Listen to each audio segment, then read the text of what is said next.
Alright, so I wanted to do a quick tutorial on PinGroupie.com, which I had mentioned in the Pinterest webinar as a great place to go and find group boards to join on Pinterest. So when you go to PinGroupie.com, it's really easy to use. This will be a very quick tutorial.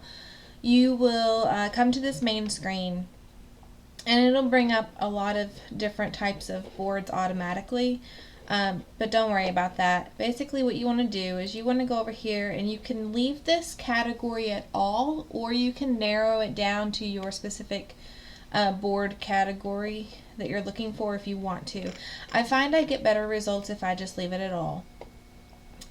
Skip this order by collaborator. We really don't care how many collaborators are on this board. We always want to sort by descending because we want to see the best boards first, not the worst ones.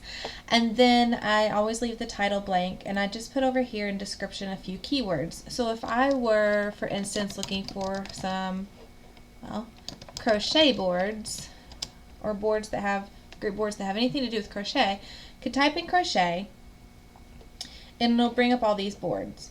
And when I talk about good group boards versus bad group boards, I mean that good group boards have a lot of likes and repins, a lot of engagement, and a decent number of followers and pins on the board. And a bad group board is going to have little to no engagement, a million pins, a million collaborators, and they might have a lot of followers, but generally all the followers are also the people that are collaborating or pinning to the board.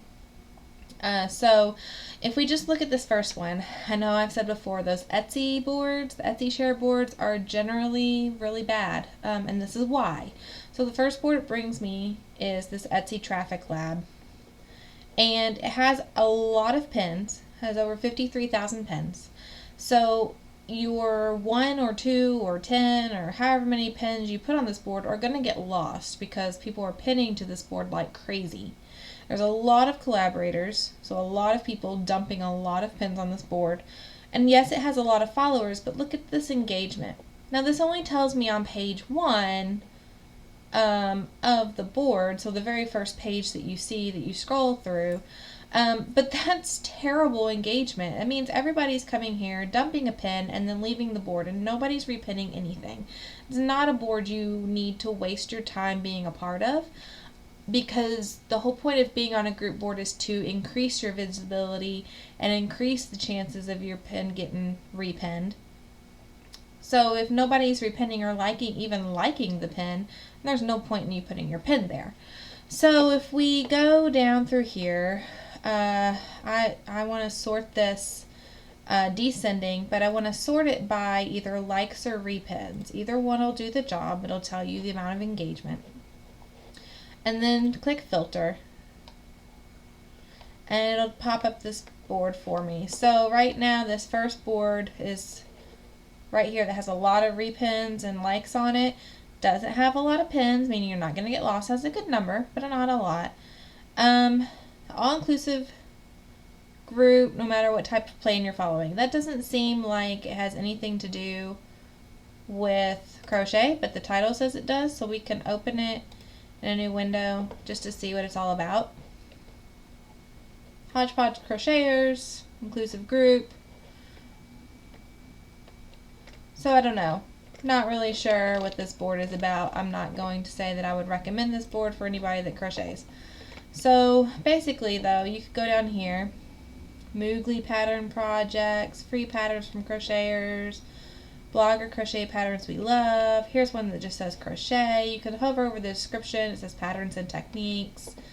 Probably what you're going to get is a lot of pattern boards, which is why it's really hard to find good group boards to actually put your products on, because a lot of these boards are going to be like tips and strategies and how-tos and patterns. So here's my tip. If you have a blog or you have a page or any place that you can create your own tutorials and tips and then create a graphic to go with it, then you can pin those to these group boards and it'll link back to you, and that'll link back to your shop. It's a very roundabout, indirect way of doing things, but it ultimately is the best way to do things to provide value and content to your target market, because generally what's going to happen is they're going to read it, they're going to understand that you know what you're doing and what you're talking about, and they probably aren't going to take the time to learn how to crochet. So if they see something that they like that you sell, or if you sell your patterns and tutorials, then they'll buy them from you, and that's a good way to get your visibility and increase your exposure. So you kind of have to think, when you're thinking about social media marketing, you have to think about the very indirect, creative, roundabout way of getting people to see your products and your shops. Not just, here's my crocheted shawl, buy it. Not, here's my handmade wallet, buy it. Some of those pins will work, but a lot of them won't. So anyway, my whole point, I got on a tangent. My whole point was, here's PinGroupie.com. This is how you use it. What you want to look for is this number of repins and likes being a high number, got a good number of followers, and things like that. And then you want to come over here to the description and see if it's something that you can join. And then you can click on this description, or I'm sorry, you can click on the board. It'll take you to there, and then it'll tell you if you want to be added, you know, for this specific board, send a request to here.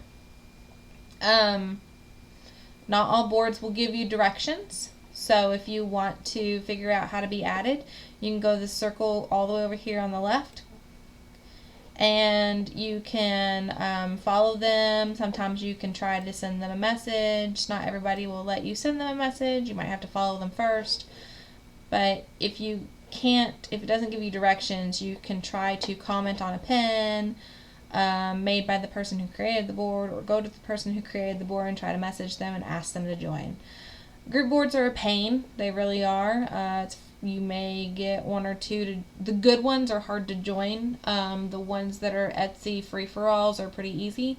But if you get on one or two good ones, that's pretty much all you need. I mean, I don't even recommend having more than 3 to 5. So really, again, group boards aren't the power visibility driver they used to be. The smart feed has improved visibility a lot for pinners, for new pinners. But if you want to be on a group board, this is the way I suggest that you go about doing it, to find a good group board. If you have any questions about this video or PinGroupie or group boards in general, you can comment in the group, www.facebook.com/groups. I'm sorry, /groups/Blue Fairy VA. Giving the link for anybody who might see this that's not already in the group. Or you can email me at bluefairystudios@gmail.com. Thanks, y'all. Have a good day. Bye.